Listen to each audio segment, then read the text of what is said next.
Sir 2024లో చూసినట్లయితే real ఎస్టేట్‌లో చాలా అప్స్ అండ్ డౌన్స్ వచ్చాయి. 2025లో ఎలా ఉండబోతోంది? రోటీ కపడా మకాన్, తిండి బట్ట గూడు. రియల్ ఎస్టేట్ 2024లో అనుకున్నంత మేరకు జరగలేదు. అది వాస్తవం. అయితే కొన్ని ఛానల్స్ ఏంటంటే రియల్ ఎస్టేట్ డమాల్, రియల్ ఎస్టేట్ పడిపోయింది, మార్కెట్ ఇప్పుడు జీరో అవ్వదు. జీరో అయితే ఒకళ్ళు జీరో అయిపోయింది, తగ్గిపోయింది అనుకున్నాను. మరి సబ్ రిజిస్టర్ ఆఫీస్ మూసేయాలి కానీ, బిల్డర్స్ మూసేయాలిగా, ఏజెంట్ అందరూ కొత్త గవర్నమెంట్, కొత్త నాయకుడు, కొత్త సీఎం డైరెక్ట్ కింద నుండి మీకు ఒకటే డైరెక్ట్ షూట్ వెళ్ళిపోయింది. CM is dynamic, CM is real estate expert, CM career real estate start అయింది రేవంత్ రెడ్డి గారు. ఆయనే చెప్పాడు 20 years బ్యాక్, 15-20 years బ్యాకే కోకపేటలో ల్యాండ్స్ కొనడం, ట్రేడింగ్ చేయడం, విల్లాలు కట్టడం జరిగింది. సో ఆయన డెఫినెట్ గా అనుభవం అనేది ఉంది. డబ్బులు కావాలి.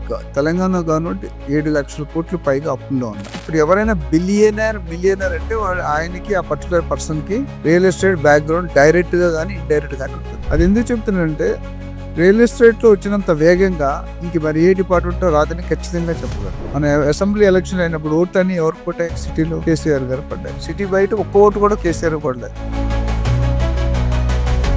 100 రూపాయలు 1000 రూపాయలు చేశారు. అది వాస్తవం.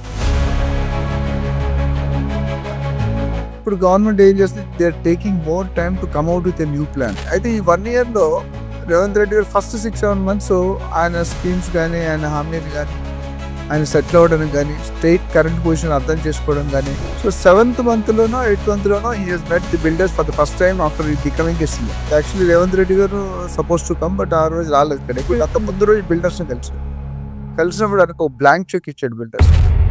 ఏంటో బ్లాంక్ చెక్ అంటే? చెక్ అంటే చెక్ కాదు, చెక్ లాగా ఇచ్చాడు. ఏంటంటే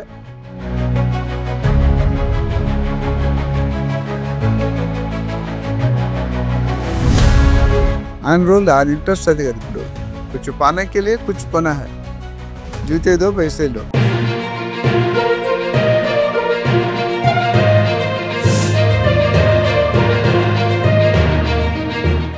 hi, hello viewers, welcome to Social Post TV. నేను మీ శ్వేత. సో ప్రస్తుతం మనతో పాటు స్టూడియోలో ఉన్నారు realtor Oxygen CEO and founder doctor Nandi Rameshwar Rao గారు. నమస్తే సార్. నమస్తే. ఎలా ఉన్నారు? Top of the world. Wow. So always energetic. yes. So sir 2024లో చూసినట్లయితే రియల్ ఎస్టేట్‌లో చాలా అప్స్ అండ్ డౌన్స్ వచ్చాయి. సో అక్కడ జరిగినది ఏంటి? అండ్ అలానే 2025లో ఎలా ఉండబోతోంది రియల్ ఎస్టేట్ అనేది? ఏదేమైనా నేను రియల్ ఎస్టేట్ లో గత 3 దశాబ్దాలు పైగా ఉన్నాను. రియల్ ఎస్టేట్ నేను ఎప్పుడు ఏం చెప్తానంటే రోటీ కపడా మకాన్, వావ్, తిండి బట్ట గూడు. ఇవి లేకుండా ఏ మనిషి, ఏ ఫ్యామిలీ ఉండదు, బతకలేరు, ఉండలేరు. కొద్దిగా ఇటు అటు అవుతుంది. సో రియల్ ఎస్టేట్ 2024లో అనుకున్నంత మేరకు జరగలేదు. అది వాస్తవం. అయితే కొన్ని ఛానల్స్ ఏంటంటే రియల్ ఎస్టేట్ డమాల్, రియల్ ఎస్టేట్ పడిపోయింది, రియల్ ఎస్టేట్ కుదేలైపోయింది అని. అది 100% పర్ఫెక్ట్ స్టేట్మెంట్ కాదు. ఎందుకంటే నేను నేర్చుకున్న కెరియర్లో మేము మల్టీనేషనల్ కంపెనీతో ట్రైనింగ్ అక్కడక్కడ వర్క్ చేసినప్పుడు రియల్ ఎస్టేట్ ఎప్పుడు కూడా ఆన్ ఉంటుంది. ఎందుకంటే అయితే మార్కెట్లో buyers market, sellers market. Market ఇప్పుడు జీరో అవ్వదు. జీరో అయితే ఒకళ్ళు జీరో అయిపోయింది, తగ్గిపోయింది అనుకున్నాను. మరి సబ్ రిజిస్టర్ ఆఫీస్ మూసేయాలి కానీ, బిల్డర్స్ మూసేయాలిగా, ఏజెంట్ అందరూ. సో మందగుడి అవడం, తగ్గడం వేరు, పడిపోయింది అనడం వేరు. డెఫినెట్ గా there is a slow down. అందులో దెర్ ఇస్ నో ఫ్యాక్టర్, జగమెరిగిన సత్యం. అది ఎందుకు అయింది డిలే అనేది ఇంపార్టెంట్. ఎందుకైందంటే గత అక్టోబర్లో, సెప్టెంబర్లో ఎలక్షన్ కోడ్ వచ్చింది. ఎలక్షన్ కోడ్ వచ్చిన తర్వాత 3 నెలల తర్వాత, 2 నెలల తర్వాత ఎలక్షన్స్ అయినాయి. దాని తర్వాత కొత్త గవర్నమెంట్, కొత్త నాయకుడు, కొత్త సీఎం డైరెక్ట్ కింద నుండి మీకు ఒకటే డైరెక్ట్ షూట్ వెళ్ళిపోయాడు. So he will take, CM is dynamic, CM is real estate expert, CM career real estate start అయింది రేవంత్ రెడ్డి గారిది అని చెప్పారు. ఆయనే చెప్పాడు. అది కాకపోతే ఆయన 20 years బ్యాక్, 15-20 years బ్యాకే కోకపేటలో ల్యాండ్స్ కొనడం, ట్రేడింగ్ చేయడం, విల్లాలు కట్టడం జరిగింది. సో ఆయన డెఫినెట్ గా అనుభవం అనేది ఉంది. కేసీఆర్ హయాంలో అర్బన్ డెవలప్మెంట్ మినిస్టర్ అవ్వాలంటే కేటీఆర్, మన కేటీఆర్. ఓకే. ఇప్పుడు ఎవరు తెలుసా? ఇప్పుడు ఆయన దగ్గర పెట్టుకున్నాడు ఆ సబ్జెక్ట్. సో ఆయన ఎవరికి ఇయ్యలేదు. ఓకే. ఎందుకంటే ఆయనకున్న confidence. What the reason behind that is డబ్బులు కావాలి. తెలంగాణ గవర్నమెంట్ 7 లక్షల కోట్లు పైగా అప్పుల్లో ఉన్నాయి. ఇప్పుడున్న పరిస్థితులు, ఒకప్పుడులో ఒక 30-40 years మనం చిన్నప్పుడు, మీరు పుట్టలేనప్పుడు అగ్రికల్చర్ మీద డిపెండ్ పడేవాళ్ళు. 95% తర్వాత ఏమైంది, ఫార్మా మీద వచ్చింది, మెడికల్, దాని తర్వాత ఐటీ, దాని తర్వాత సాఫ్ట్వేర్, దాని తర్వాత కంప్యూటర్ సైన్స్, ఇప్పుడు లేటెస్ట్గా రియల్ ఎస్టేట్. డబ్బులు రావాలనుకుంటే ఇప్పుడు ఎవరైనా మిలియనర్ అంటే ఆయనకి ఆ పర్టికులర్ పర్సన్కి రియల్ ఎస్టేట్ బ్యాక్గ్రౌండ్ డైరెక్ట్గా కానీ ఇండైరెక్ట్ కానీ ఉంటుంది, guarantee. Donald Trump, Barack Obama, KP Singh అంటే చాలా మంది వాళ్ళకి రియల్ ఎస్టేట్, వారన్ బఫెట్, వీళ్ళందరూ పెద్ద పెద్ద మాన్యులు. So they are into Elon Musk, అందరూ పెద్ద పెద్ద ఏదో ఒకటి, అయితే direct contribution and indirect contribution. ఇప్పుడు మనం ఇన్వెస్ట్ చేస్తే ఇండైరెక్ట్ అయిపోతుంది, మీరు పని చేస్తే డైరెక్ట్ అవుతుంది. You can become a partner by investing 1 crore in this channel. Okay. అంటే అప్పుడు ఏమవుతుంది, మీరు రిలేటెడ్, మీరు డైరెక్ట్ స్క్రీన్ మీద అవ్వకూడదు, కానీ you're part of the show. లేదా you're now anchor, tomorrow marketing ఏంటో, ప్రోగ్రామింగ్ ఏంటో కోఆర్డినేటర్ అయిపోతే పొజిషన్ యూఆర్ డైరెక్ట్లీ సీ. అది ఎందుకు చెప్తున్నానంటే రియల్ ఎస్టేట్లో వచ్చినంత వేగంగా ఇంక మరి ఏ డిపార్ట్మెంట్లో రాదని ఖచ్చితంగా చెప్పగలను.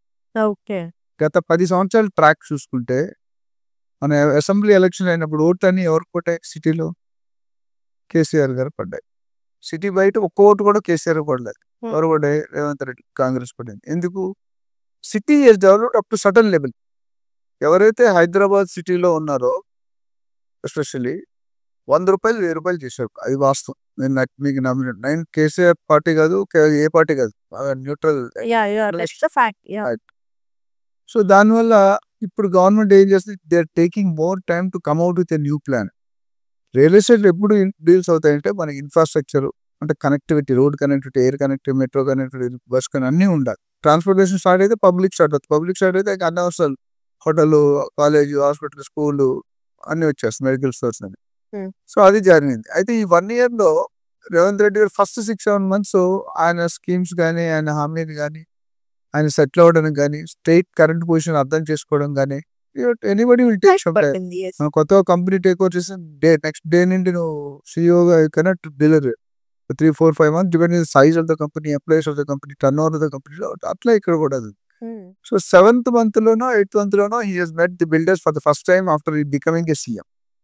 మన 3 months back 2 months CREDAI conference అయింది హైటెక్ ద ప్రెస్లో కూడా నేను శేఖర్ రెడ్డి గారు మాట్లాడాం. యాక్చువల్లీ రేవంత్ రెడ్డి గారు సపోజ్ టు కమ్, బట్ ఆ రోజు రాలేదు. గత ముందు రోజు బిల్డర్స్ని కలిసినప్పుడు ఆయనకు బ్లాంక్ చెక్ ఇచ్చాడు బిల్డర్స్.